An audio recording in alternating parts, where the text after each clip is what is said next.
अफराते ज़र, इन्फ्लेशन या महंगाई क्या है और इसे कैसे कैलकुलेट किया जाता है। इदारा शुमारियात या पाकिस्तान ब्यूरो ऑफ स्टैटिस्टिक्स तमाम अशिया ज़रूरिया की कीमत का डाटा इकट्ठा करता है और ये सब उनकी वेबसाइट पर भी मौजूद होता है और इसमें खाना पीना, बिजली, गैस की कीमतों समेत सब कुछ शामिल होता है। और इससे हमें मालूम होता है कि किसी चीज़ की कीमत में कितना इजाफा या कमी हुई है और इसी को इन्फ्लेशन रेट कहा जाता है। मिसाल के तौर पर गरीब आदमी की ख़रीदारी की अशिया सफ़ेद पोश तबके से मुख्तलिफ होती हैं और इसी तरह अमीर तबका जो ख़रीदता है वो इन दोनों तबकात की अशिया ज़रूरिया से मुख्तलिफ होता है। पेंशन लेने वाले की भी ख़रीदारी बाकी सब से मुख्तलिफ होती है और इसीलिए हर तबके का इन्फ्लेशन रेट दूसरे से मुख्तलिफ होता है। इन्फ्लेशन रेट को सबसे पहले 16वीं सदी में नोटिस किया गया।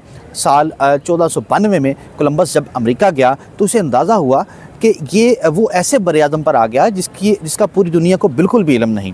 कोलंबस और इसके साथी जब स्पेन वापस गए तो उनके पास अमेरिका जैसे अमीर लोगों के मुतल्लिक बहुत सी कहानियाँ तो थीं और इसके साथ साथ उन्हें जब वो वापस बहरी जहाज़ों के साथ ताजर, फ़ौजी और आम लोगों के साथ जब दोबारा वो अमेरिका गया तो इन फ़ौजियों ने अमेरिका के इलाके फ़तह किए और वहाँ के लोगों को ग़ुलाम बना लिया और फिर इन ग़ुलामों को कानों में चांदी तलाश करने के काम पर लगाया गया और एक बहुत बड़े पहाड़ में लोग काम करते और चांदी की कानों से हज़ारों लोग काम करते हुए ये चांदी निकालते थे। जब ये ताजर, स्पेन के ताजर वापस लौटे तो इनके पास बहुत सी चांदी थी और यहाँ से इस चांदी के बदले अशिया की ख़रीदारी शुरू की गई।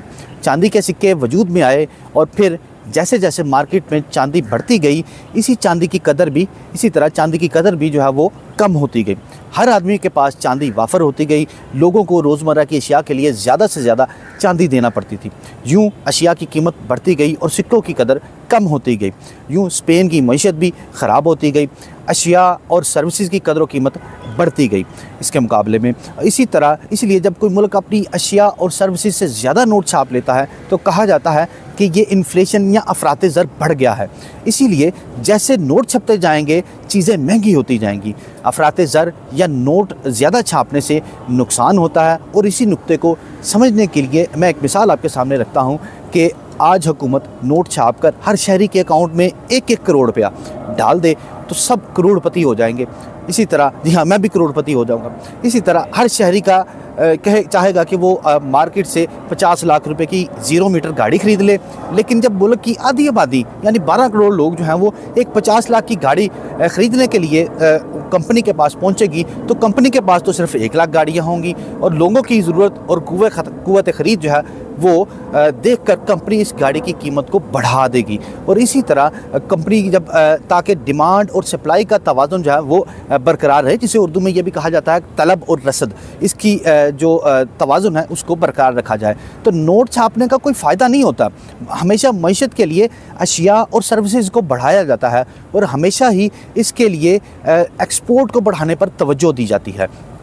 अफराते ज़र या महंगाई के कंट्रोल के लिए ज़रूरी है कि आपकी सर्विसेज या अशिया दूसरे ममालिक भी ख़रीदें। मिसाल के तौर पर एक आदमी ने अपने 2 बच्चों को 10 समोसे और 10 पैटीज़ दिए और साथ ही दोनों को 1-1 रुपया भी दे दिया और ये शर्त रखी कि दोनों अपना सारा सामान शाम होने से पहले तक बेचकर वापस घर आएंगे। शाम होने को आ गई लेकिन इनसे किसी ने भी इनके ना समोसे ख़रीदे ना पैटीज़ ख़रीदी।